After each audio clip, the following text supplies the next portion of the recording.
Hello, everyone. Your Highness, distinguished guests, ladies and gentlemen, friends, and of course, residents of Elafonisos. My name is Konstantinos Macheras, and on behalf of the whole team of Elafonisos Echo, as well as our great founder, Enrico, it's a great honor and pleasure to welcome you to the next dialogue of the day, where we will have the chance to discuss the specifics of the proposed Summit of Sustainable Development First Agreement. Let me introduce to you, first of all, our panels and to thank them for being here with us today from all over Greece. We have Ms. Maria Papadopoulou, the chair of the Management Board of the Natural Environment and Climate Change Agency. Ms. Papasteriou, the mayor of Trikala and president of the Central Union of Municipalities. We have Mr. Nicolas Komnineas. He is the mayor of the island of Astypalea. Next to him, sorry, I missed the order. We have Mr. Efstratios Charchalakis, the mayor of Kythira and president of Islands and Cohesion Policy Committee of the Central Union of Municipalities. We have Ms. Anna Kalogeropoulou, the deputy governor of tourism for the region of Peloponnese. We have Katerina. Katerina. Enrico, Katerina is here. Okay, thank you. No, she's on the phone. Okay. Done. I was at Kostas Komninos, the general director of Daphne Network, and I'm missing our mayor. Please join us in the panel. So myself, I introduce myself as well. I represent civil society, and in particular Organization Earth, which is a national initiative here in Greece, as well as the EU Climate Pact, which is an initiative of the European Commission regarding the European Green Deal. Both initiatives, much like the Foundation, Your Excellency, aim at involving citizens to climate action to achieve a healthy planet for all. So we're going to try to get three set of questions, quite simple. The first one is I'm going to ask everyone to give their view on the proposed agreement and its importance in your opinion, and whether you believe that each one of you can representing your organization can contribute to its success. The second is has to do with the beautiful island where we're meeting and its vision, as already explained by Enrico, to become this unique natural habitat that can be not only protected, but to also transform the way we see what a small island can achieve, how you can actually help in this vision, and what lessons you can also take for your own places. And lastly, as I come from civil society, I'm going to ask how we can all work together to enable citizen participation. Because as we are very well aware of, no policies, even the best plan in the world, cannot be achieved if we are not listening to citizens as well. So before I do that, however, I was wondering if, Your Highness, I can also ask you a question after your introductory speech. No, it has actually, if you allow me, it has to connect, and you are thinking that you're the best person to connect the global, the universal, and the local, and what we're trying to do today. So, Your Highness, you were one of the global leaders that in 2015 co-created and adopted this unique, universal, very hopeful and necessary plan, the UN's Agenda 2030, 17 Sustainable Development Goals. And in combination with soon thereafter, Paris Climate Agreement was a breakthrough for all humanity. However, 7 years later, it seems that progress is not as we would hope so. Not only that, but in a few months in New York, the EUN is convening the SDG Summit, and we already heard from the General Secretary that is trying to urge us all to understand that we are already losing the fight of our lives. I also remember very distinctly how you yourself, during the adoption General Assembly in 2015, you explained how this incredible and hopeful program is never going to be achieved if we don't break through the silos and we create these synergies. So we've seen you doing this at the global stage. We've seen you being here at the local level. And now I would like to ask you the last question. I'm going to have the pleasure to listen to our guests later on, but I would like to hear from you, if it's possible, your idea about what citizen participation in this kind of effort means, because I think this is the part of what we've been missing for the last 7 years.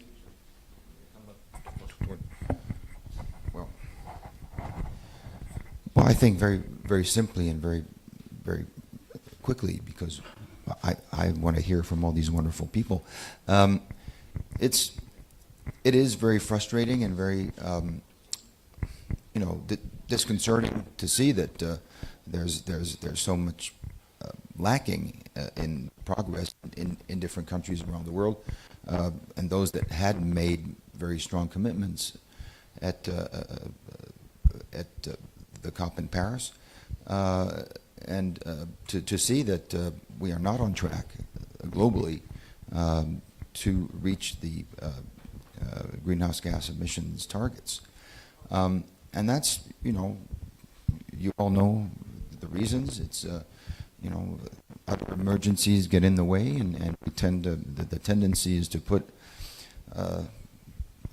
generally environmental issues and the climate crisis and the climate issues aside to deal with in traditional ways to deal with other economic urgencies, and it's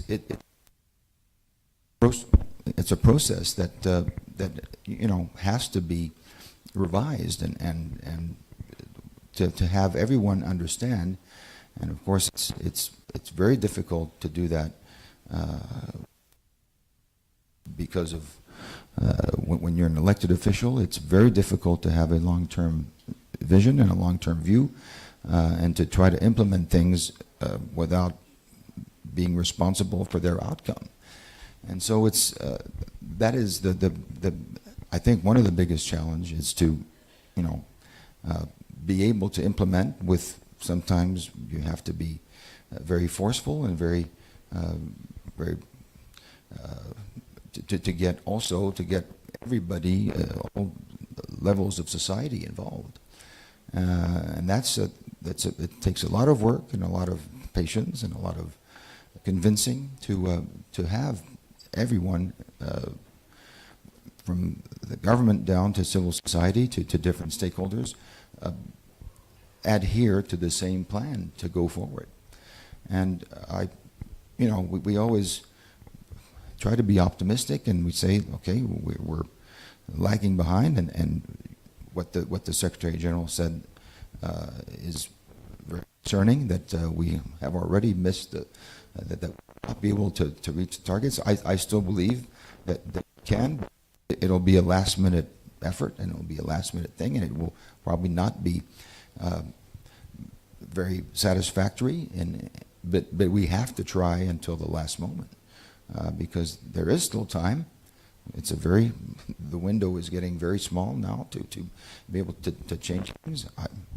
Personally, I was very skeptical at the onset, but I don't think we will be able.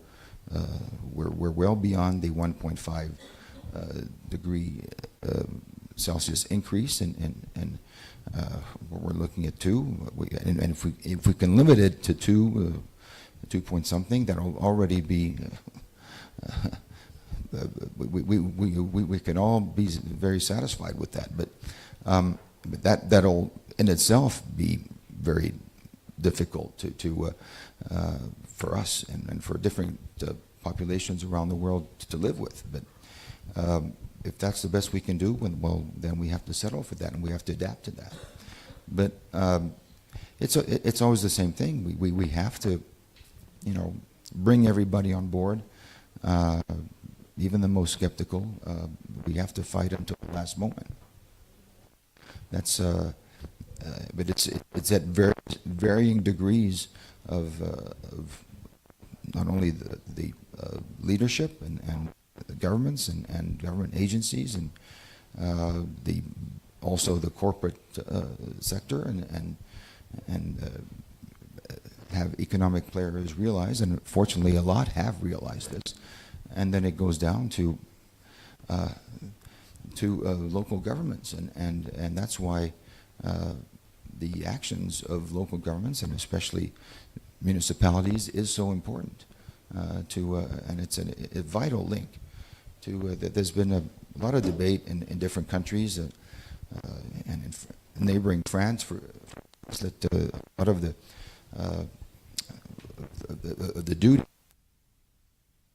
of mayors and municipalities has been, taken away, and that is stake, because it is at the local level that many things can be done, and that you can mobilize a lot of people just locally. So thank you for what you're doing, and I would encourage you in the most powerful way. Thank you.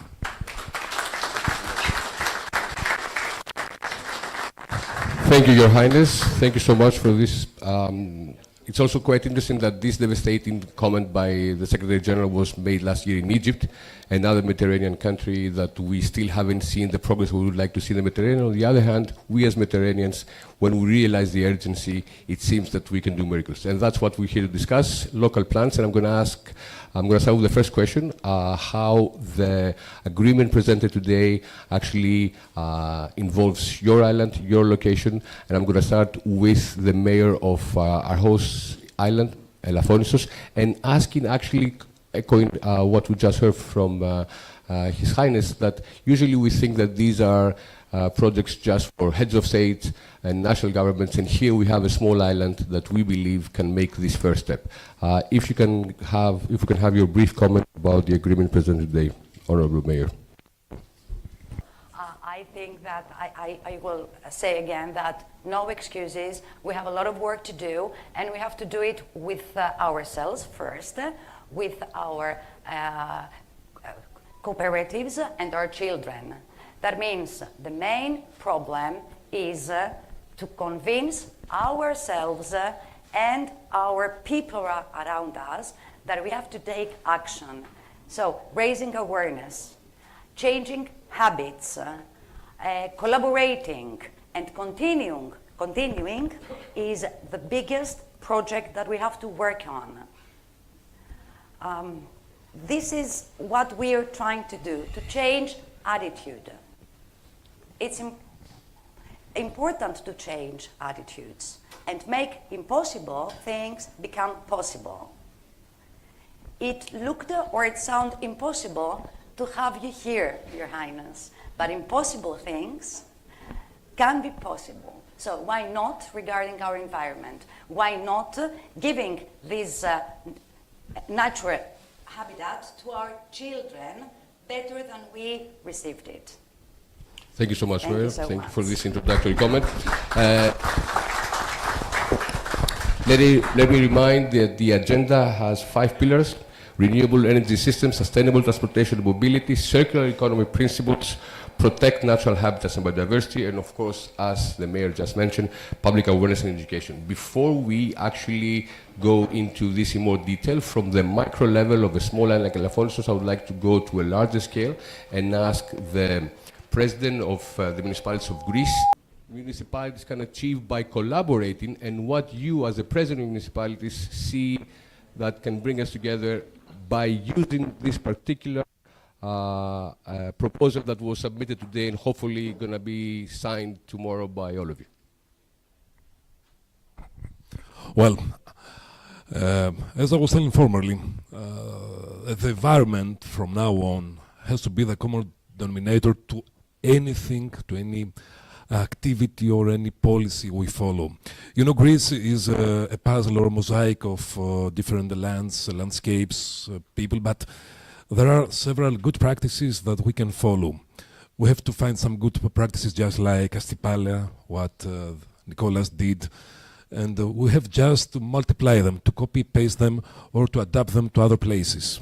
You know, it's sometimes difficult to start from the beginning, but if we see, or sometimes in Greece we say that, no, this cannot be done, it's impossible, but as Effie said, we have to make the impossible possible. So if we see in some municipalities of Greece that we made this new beginning, for example, my city Trikala is a small city in the center of Greece, is a city with 1,000 of bicycles. We have about 40,000 bicycles, and it was not even obvious or easy to make it happen.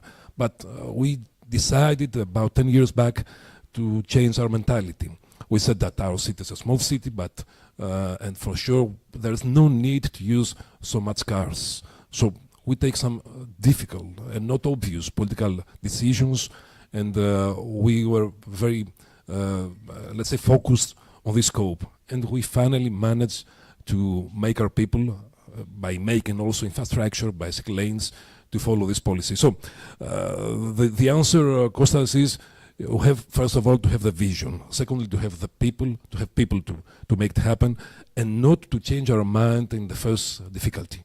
We have to be focused on that. And yes, this is the point. Not to be afraid of the political cost, and everything will be easier after that. Thank you, Dimitris. Thank you, Mr. President. We're going to soon be moving to the next session, but before we do that, and before we actually, the team of the Prince is going to go to visit the school very soon. But before we do that, I would like to ask Mr. Komnineas, who was one of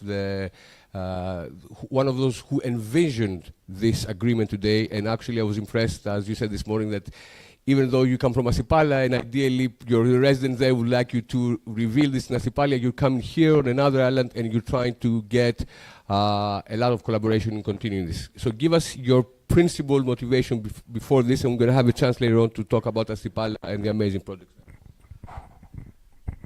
Very much. Okay, thank you very much here. Participation, collaboration, and people when they're together, and mayors, they can do more things than being one of them.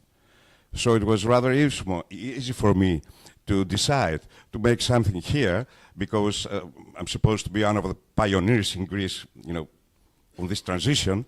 Therefore, for me, it was no question that I should come here, since Enrico, and of course, he's dedicated so much on these scopes. We are all together now here. So I didn't hesitate at all. So that's why I'm here for the third time. But from the other hand, because are you going to go now and visit schools and etc.? I was very touched, my dear Prince. I was very touched because I have the same ideas with you concerning participation of the people, and also because as we all think, and I think, so that means we must be all of us part also of those sources. Therefore, it means that the profits of those sources must be also spread around communities and people. So therefore, it's a crucial moment that we have to take care, because this is the way to move societies and the people. If we don't do that, they think that it's only a matter of big business and it doesn't affect them at all. But it's a false idea. The idea, therefore, is to move them, to become part of this transition, and I think this is the main goal and main scope we have to think. Thank you very much. Thank you, Mayor. One more quick question before you actually off to meet the children of this island about biodiversity, and especially biodiversity, and because it's the number 4 pillar on our agreement today. We have today with us Maria Papadopoulou from the recently inaugurated Natural Environment and Climate Change Agency, and we have some news to share regarding our collaboration with the International Union for the Conservation of Nature and about endangered species. Please give us some input. Thank you so much for being here. Just one comment. What is necessary is to break the silo. I think that's the phrase that we need, all of us have in the back of our head. Coming from the research community, we, the researchers, the university, we have done that. We break the silo and we see the environment as a whole, water, energy, ecosystem, food, all of them. We cannot see it as a particular part of the, it's an integrated way that we need to follow, a nexus approach. So going to your question of our moderator, NECA, it's a newly established agency responsible for all protected area in Greece. We have one of the first initiatives that we took as an agency was a collaboration with IUCN in order to assess more than 14,000 species of flora and fauna in Greece, most of them endemic. in order to have a clear picture about what is going on here and how we can go ahead and create action plans in collaboration with the Ministry of Environment, and we as an organization, a national organization, come and implement those action plans. So it's very critical to know where is our status in order to see how we can proceed, how fast we can need to move, because in order to create the raise awareness takes time. To train the people, it's a very time-consuming but very creative work. But we, as authorities, we need to move forward and take the right actions at the right time in order, as Johannes mentioned, we need to move fast in order to reach that 2030 goal. So I think in Greece, we are towards that direction. And last moment is about the marine protected areas. The Greek administration, the Prime Minister 2 years ago in the IUCN conference set the goals for the Greek administration, 30% of the marine territory to be a protected area. We are around 19% right now, so we move forward towards that. So we have a very good collaboration with the foundation about the Monk Seal Alliance, so we look forward to move and try to be like an additional help to all the mayors to make and adjust those goals. Thank you. Thank you so much. It goes without saying that without data, there's no way to go forward, and that's actually the achievement of the SDGs, even if we don't achieve everything by 2030. We're going to continue our discussion and go also into societal programs, because we shouldn't forget that all about climate has to do with society, and we've heard the Prince talk about what it means also for the people around the Mediterranean. But you now have to go, and the kids are a priority, and we're going to be seeing you later on for the continuation of the program. Thank you so much. Please stay here to continue. So I'm going to try to get to the next point of the discussion, and as I already mentioned, it has to do with the fact that it's not about the planet, it's about people and humanity, which also means that we need to make sure that there's also an economy that supports society, and we're talking about sustainable economy. And part of the agreement today has the fact that we need to be making sure that this is an inclusive but also a economy based on circularity. So I would like to go and talk about what are the plans for the Peloponnese, which is the region actually hosting us today, and ask, the Vice Prefect of Peloponnese responsible for tourism, how we can envision what sustainable tourism can be part of this great initiative. Thank you so much. Thank you very much. Thank you. Hello again.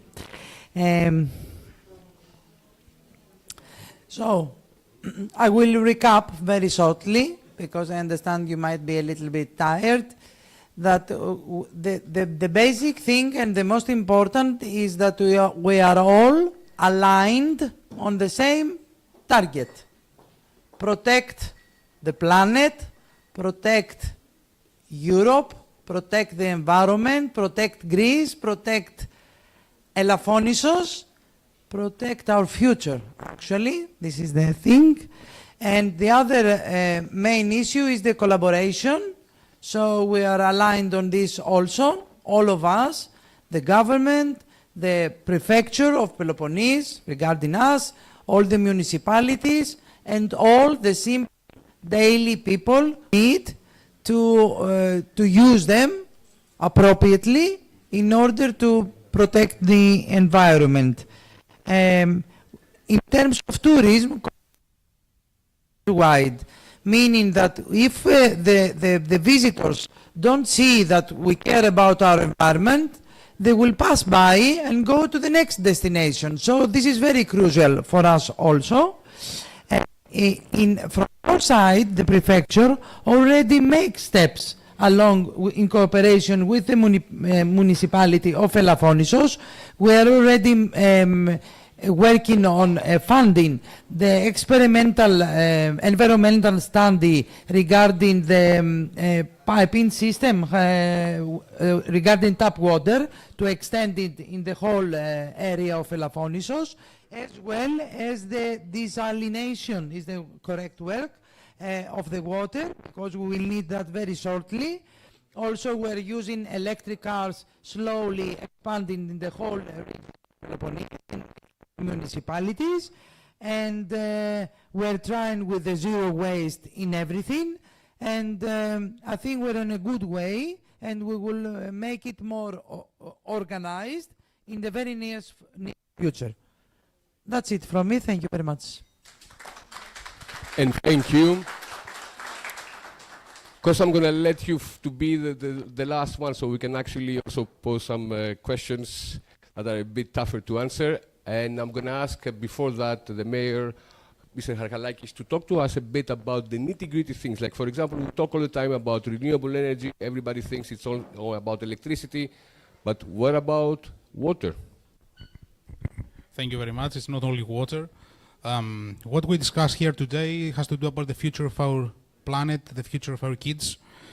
And as the European Union Commission stated in 2019, the European islands are facing three major challenges: aging population, connection to mainland, accessibility, and environmental issues. Even in Norway, even in Scotland, and of course in the sea. So speaking about cohesion and viable development for the islands, we have to take serious actions on those three fields of interest. As I said before, later in the morning, more action is needed in waste and sewage management, in water supply, less rainfall, more water supply challenges in the islands, civil protection, energy transition, and overgrazing, which is a very huge problem for the most of the Greek islands. I will give you one example and I will close with that. The Greek National Observatory for Climate Change will be built in the island of Antikythera. And this infrastructure will use energy that comes from the most expensive production unit of energy all over Europe. So we need to take action now. I think that next year we will all be here and we will discuss about the action we have taken from tomorrow. Thank you very much.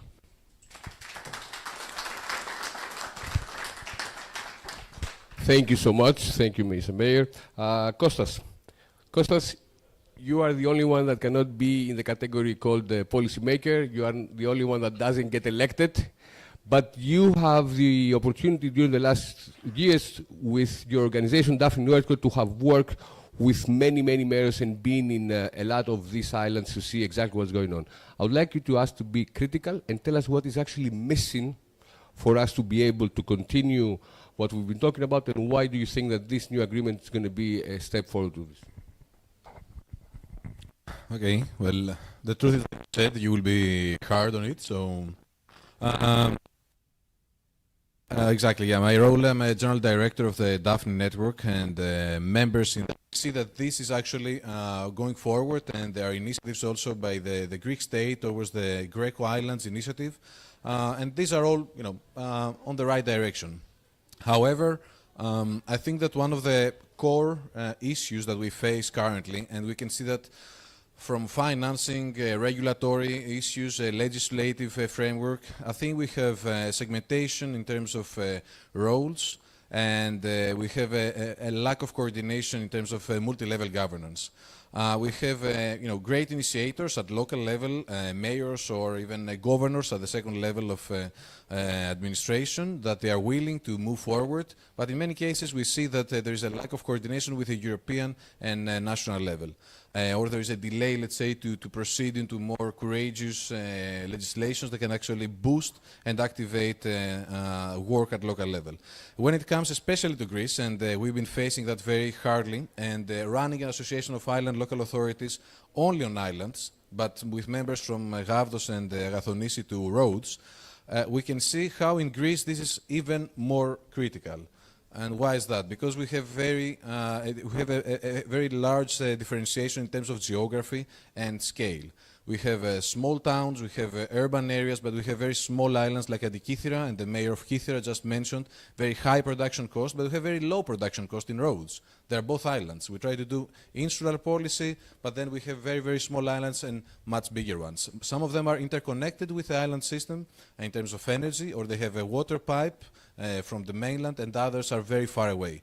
So we need to spend much more time in order to legislate and in order to reach into a common agreement or the right instruments to mobilize the change. I think this is, Konstantina, the main issue that I have faced from my experience all these years. There is a lot of will and there is a lot of support, but we need even more effort to coordinate in a better way in terms of multi-level governance.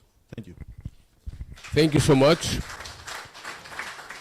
Thank you so much, Konstantinos. The work you guys have been doing in all those islands is actually what keep us optimistic that we can still do this. And we're not going to spend a lot of more time on this panel because it's really interesting to see the presentation by Daphne Network. But before we go, I'm going to ask all of you, and I'm going to ask actually Mayor Lotsaris from Andros and the Vice Mayor from Kalamata to join us for this.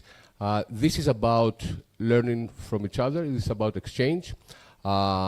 Elafonisos has been the example that we understood early that just the municipality alone cannot do it. You cannot always ask our policymakers or elected politicians why they're not working towards the goals. We need to see how we can also offer our assistance. And that's why Enrico founded the Elafonisos Echo, and we're here to support this vision. And we have presented a vision about turning Elafonisos not in just a protected natural area, but also an innovation hub that through living labs, we're going to achieve not only sustainability and environment, but also societal and cultural issues. So I'm going to ask each one of you what you can offer in order to achieve this vision for the island of Elafonisos. I'm not asking in a personal capacity, even though it will be amazing to have you here personally as well volunteering. We have amazing programs, but from the point of view of the organization we represent. And as we do that, because it always has to be a win-win, let us understand also what you believe that your organization can gain back in return in order to scale up these solutions. Please, 1 minute each, and the mayors, Mr. Lotsaris and Mr. Basakidis, Kalamata, and of course, Hydra. Yes. So, what can we all give to Elafonisos, who is hosting us today, in order to achieve this vision that Enrico has presented, and we're trying to support the mayor of Elafonisos to achieve, and what we can take back in return as lessons shared and learned. Thank you so much. Okay, I think NECA, as I mentioned, we are the responsible agency for the protected areas, so we will implement all the action plans for the species. So this is something that cannot be done by only our people, but to preserve and conserve the environment, we need all of you. So this is, we can bring the knowledge, we can bring the instrumentation, we can bring whatever is needed, but in order to preserve all of us, we need to be part of this action plan and implementation. And of course, living labs and actions that raise awarenesses is part of this action that our NECA has as our agency. So we are next to not only Elafonisos, but to all the municipalities that they have in their administrative boundaries protected areas. So please have a direct link with us, and we have decentralized units in all over Greece. So we need to be part of the common team to fight and achieve this goal. So we are here. Thank you so much. Mayor Liaru, you're going to be the last one, actually, so you can actually accept or evaluate these offers and see how we also as Elafonisos can give back to these wonderful initiatives and people.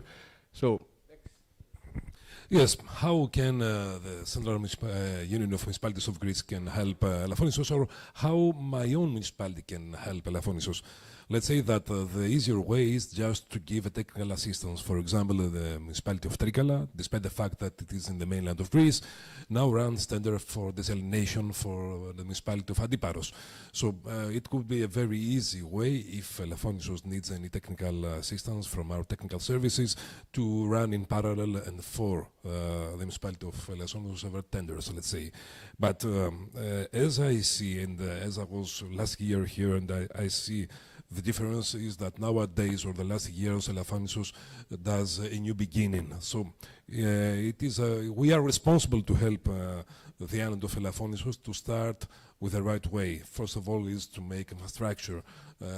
It's totally useless to say about revitalizations or any other activities like that if we don't have, let's say, sewage treatment, or we don't have the infrastructure for water pipes. So let's start from that. We have just to do it in the right way. But for sure, I'm sure that the region of Peloponnese also gives this technical assistance and also helps Elafonisos. But we are staying widely open for any help, and there is also an initiative from government side to help mainly those small islands, because there are differences. It's not so easy for an island like Astipalea or like Elafonisos to do the same way that we do as a bigger municipality. We have, let's say, 700 employees, and the municipality of Elafonisos has 20, let's say, or less. Okay. So let's start designing from the beginning, and we are here to collaborate as much as we can and as much as Elafonisos needs. Thank you. Thank you, President. Mr. Mayor, Astipalea has been praised about being innovative in terms of how mobility is going to look in the future in islands. What can we offer in that terms in what Elafonisos could be doing as well? It's not only mobility, it's also energy production, which is going to start from this summer. Of course, we are in a procedure of changing our cars with combustion engines and put in circulation cars, electrical cars, scooters, and electrical bikes, of course. That's one part of it. The other part is that we have also a transportation system consisted of small electrical vans, which you can call them through an application by your mobile phone. So to be picked up from a certain place, it be moved to another place. And this is something which is very unique and pioneering also, because this service is available till 2 a.m. in the morning during the whole day long. So you don't have to bring a car in the island, for example, or you don't have to need to use your own car by that way. So therefore, there are such things, and I think all those ideas have been expressed already. But there is also another thing which is very important. The other thing is that we are in a procedure of implementing a new hybrid power station, which will be consisted from a photovoltaic plant, but the electricity will not go directly to consumption, will be reserved in big batteries. And after that, it was going to be given to consumption according to the needs. That means no kilowatt hour is going to be lost. It's going to be kept there. So this is the last idea of how we are going to handle this problem which we had all the previous years, because we had the production, but we didn't have consumption. Therefore, this is something which is going to be on the island, I think, from 1.5 years from now. So in any case, I want to tell to everything that our experience and our ideas are available, and we are very collaborative, and that's why I'm here in Elafonisos also for the third time, and I'm keep doing that to everyone who needs our ideas. Thank you very much.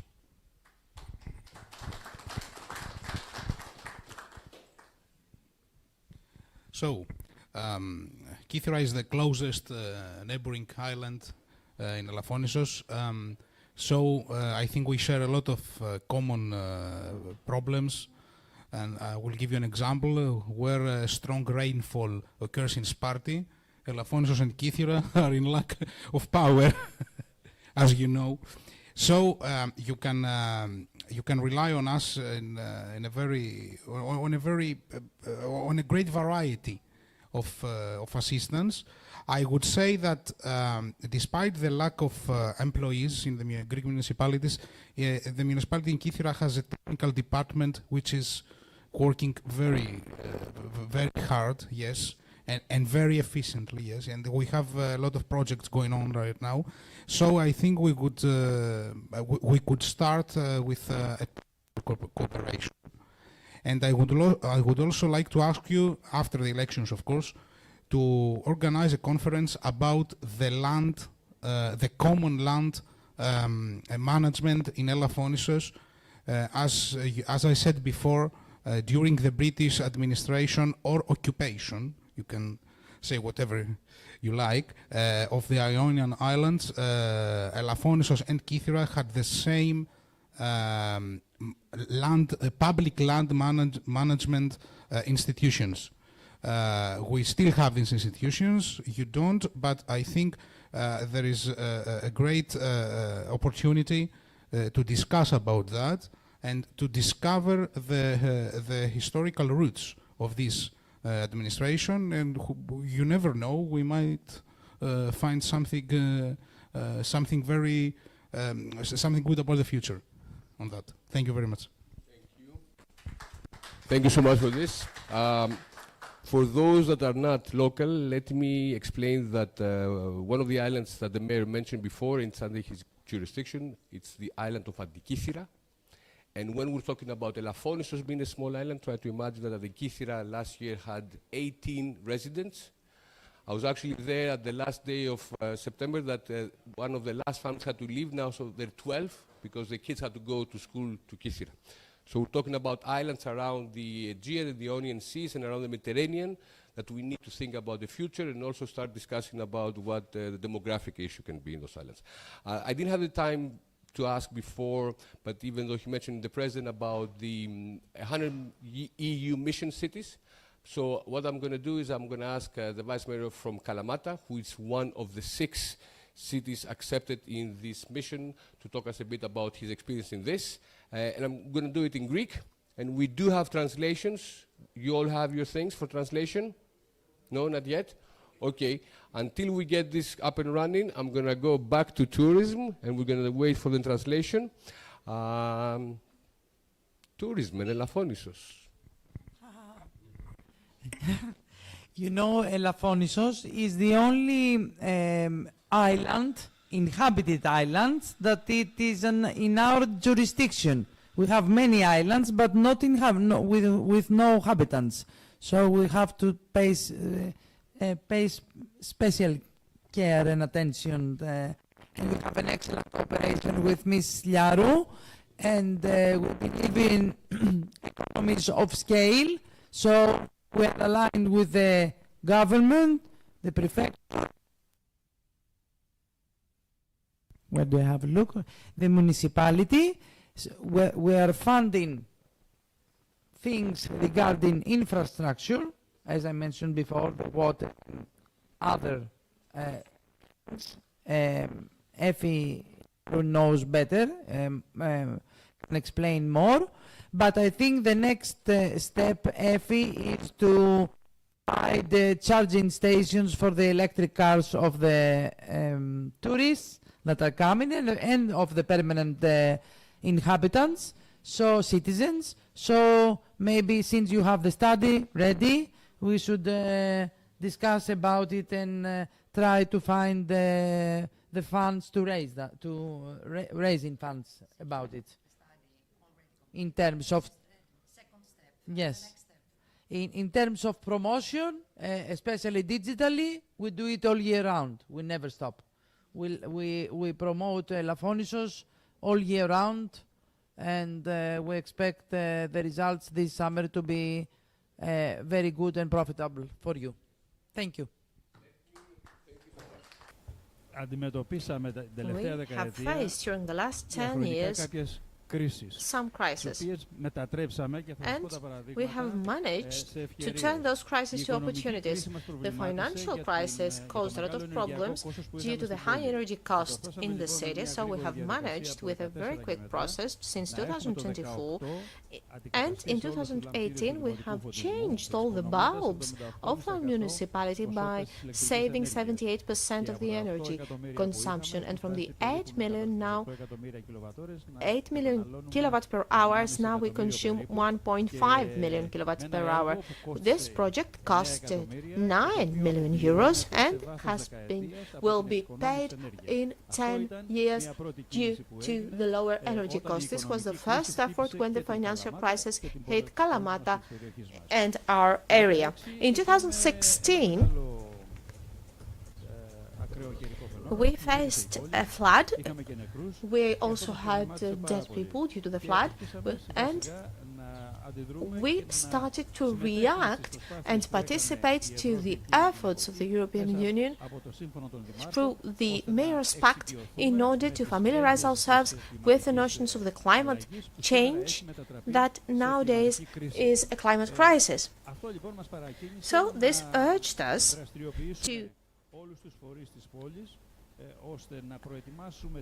motivate all the stakeholders of our city in order to draft our proposal and react to the invitation of the European Commission in order to set up the mission of 100 European cities in order to be climate neutral until 2030. So the whole city was mobilized. We're very happy for that.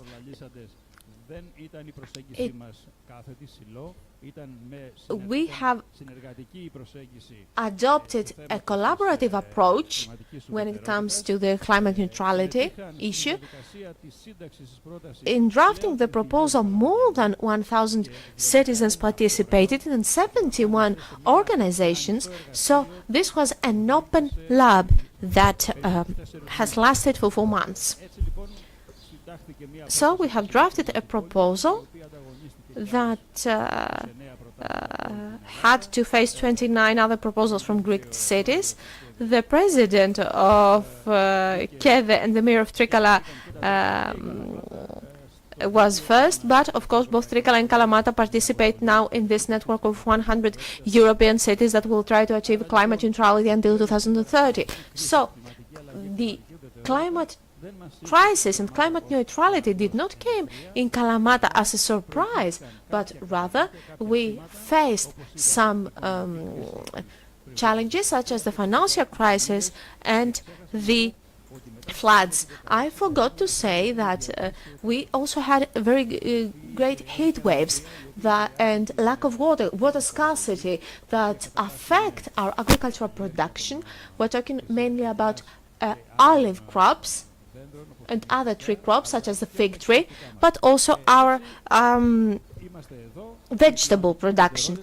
Climate neutrality, as the President said, is the common denominator of every activity from now on. Climate neutrality is the goal. The environmental protection is a concept that we all understand more, but climate neutrality also makes each one of our activities, informs each one of our activities.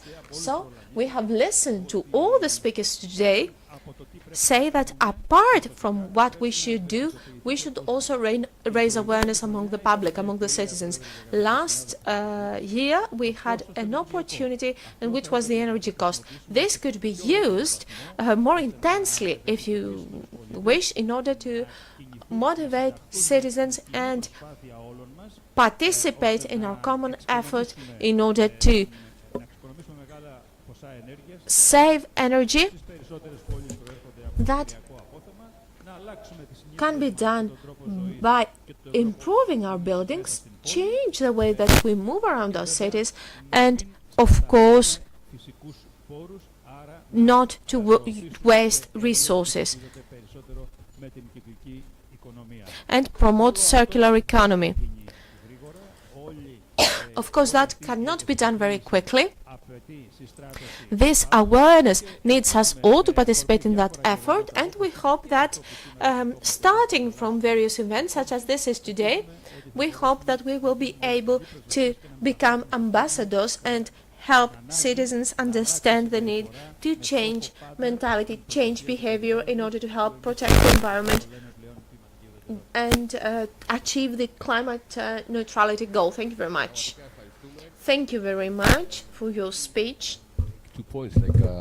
One of the important aspects of this program, the EU Mission Cities, is the fact that Ένα από τα πλεονεκτήματα public αυτού του deliberation προγράμματος is είναι an integral element. And what Kalamata did with the αυτό που public έκανε workshops η Καλαμάτα με is trying to δημόσια find ways how workshops to co-create και with them προσπαθούσαν να προγράμματος για το πώς θα and actually συντάξουν achieve in όλοι terms μαζί of αυτή even την citizens. πρόταση. This has something that we haven't seen in the past, but we've seen it now δεν το even in έχουμε δει Greece, στο and it's παρελθόν one στην of the Ελλάδα, most important αλλά things τώρα το that can βλέπουμε. achieve this change. Και And πιστεύουμε ότι μπορεί να βοηθήσει I'm για not να sure, President, that you επιφέρει την mentioned this αλλαγή. earlier, but Το the αναφέρετε program was for νωρίτερα, 100 το cities πρόβλημα all across Europe, με το πρόγραμμα and μάλιστα 6 from Greece managed to get invited to work together for the next years. However, what the Central Association of Municipalities did is that they're already working on a plan on how every municipality in Greece can take advantage of this, and if I'm not mistaken, not even 2 months that was signed between the association, the 6 cities, and 82 other Greek municipalities, how we can actually replicate all these ideas. Quick comment on this. Yes, it's a matter of fact that except our initiative of and the network we did, those 6 cities, it is crucial to extend, to broadcast this message to the whole municipalities of Greece.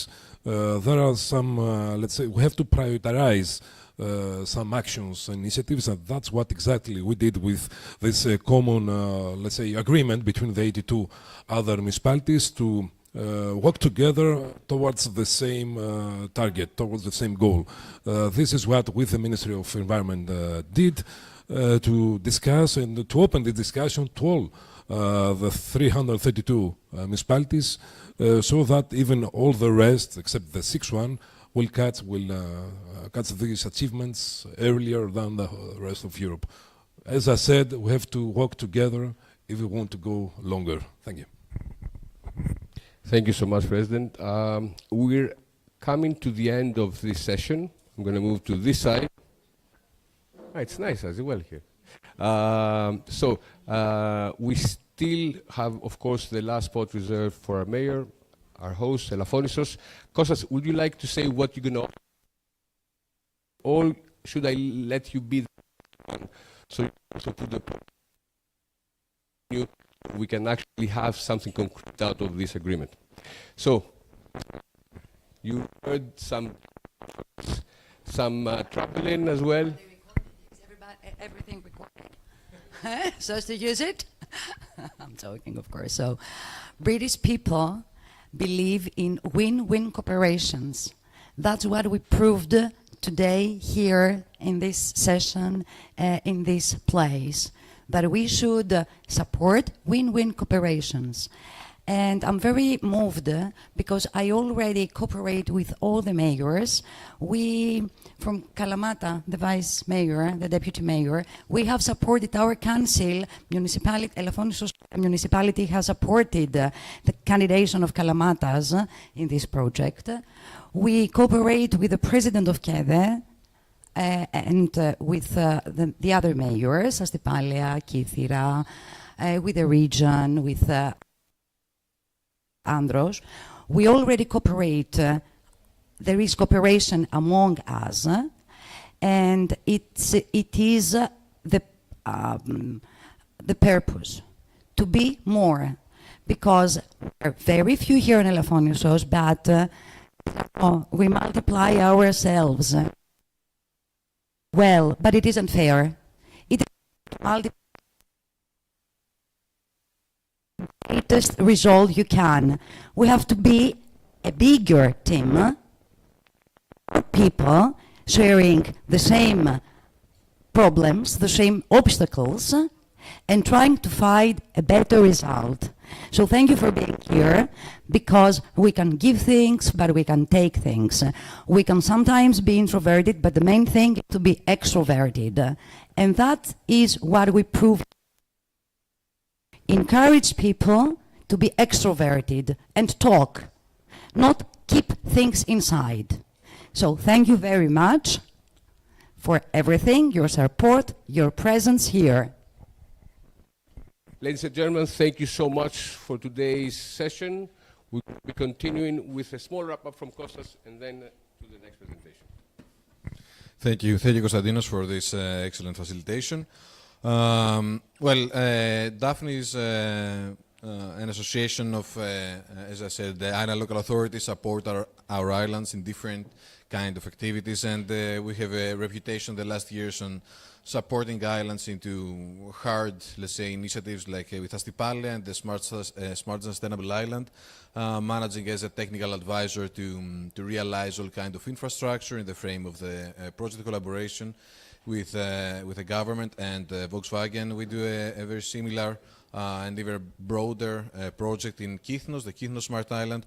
So these projects, they are always about integrated interventions, and already Ms. Papadoulou mentioned about the need for an integrated approach in terms of managing a territory. It is very often that the municipalities that try to work on basic infrastructure, and this is very much needed. You need water, you need your waste treated, etc., energy, transport. But what we have unique in Elafonisos, and what was actually one of the starting points with Enrico, is a very special biodiversity. And biodiversity and nature, and even when it comes to infrastructure, even nature-based solutions, they are very much at the top, let's say, of the agenda currently. So from our side, and I think the next step for Elafonisos Eco Week would be to become one of the lighthouse islands, but not so much about innovation on, let's say, electrical charging or mobility or energy production, but for its own biodiversity, and how to actually bring a balance on the development of the island while respecting and making or using this biodiversity to make it a resource for development. So our offer would be to develop one of these known integrated territorial intervention strategies, the ITIs, that actually the region, and this would be a discussion with the region, maybe having a unique or the only island to have a very targeted ITI besides of the city's ITIs, targeted for Elafonisos, focused on biodiversity. And this would be, I think, a good next step for our efforts. So I think, although I'm not very much involved in the coordination of the activities, but I don't know, from the Eco Week, I think we have a lunch at the port with His Highness Prince Albert, and I think we should move on foot, walking to the port, and some lionfish, if I'm not mistaken, and then we'll be back at 2:45. And there is the declaration and the agreement we have discussed earlier, and there will be a signing ceremony, and we'll continue with the afternoon session with our mayors and discussing how we can actually make this agreement a reality. Thank you very much.